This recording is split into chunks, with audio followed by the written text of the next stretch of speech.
এই ট্রেনটা প্রতিদিন সে মানুষদেরকে এক জায়গা থেকে অন্য জায়গা সে নিয়ে যেত। আর যখনই কেউ ভুল করে ট্রেনের রাস্তার উপরে চলে আসতো তখনই সে ট্রেনটি তাকে বাঁচানোর জন্য থেমে যেত।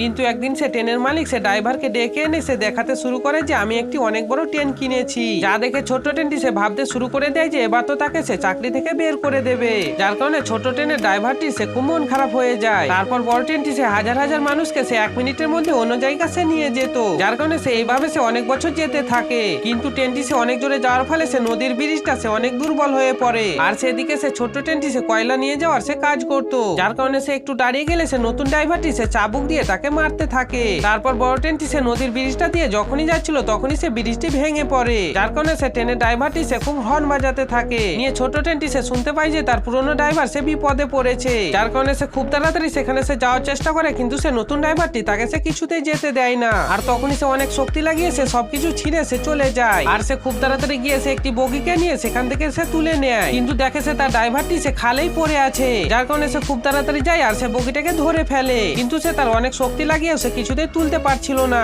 যার কারণে পুরনো ড্রাইভার সে তার ইঞ্জিনে অনেক কয়লা দিতে শুরু করে। নিয়ে তার অনেক শক্তি হয়ে যায় আর সে বগিটাকে তুলে নেয়। আর তখনই একটি অনেক বড় ধামাকা হয়ে যায়। নিয়ে ড্রাইভার সে তার ছোট ট্রেনটিকে দেখতে এলে সে দেখতে পায় তার আত্মা সে উড়ে সে আকাশে চলে যায়।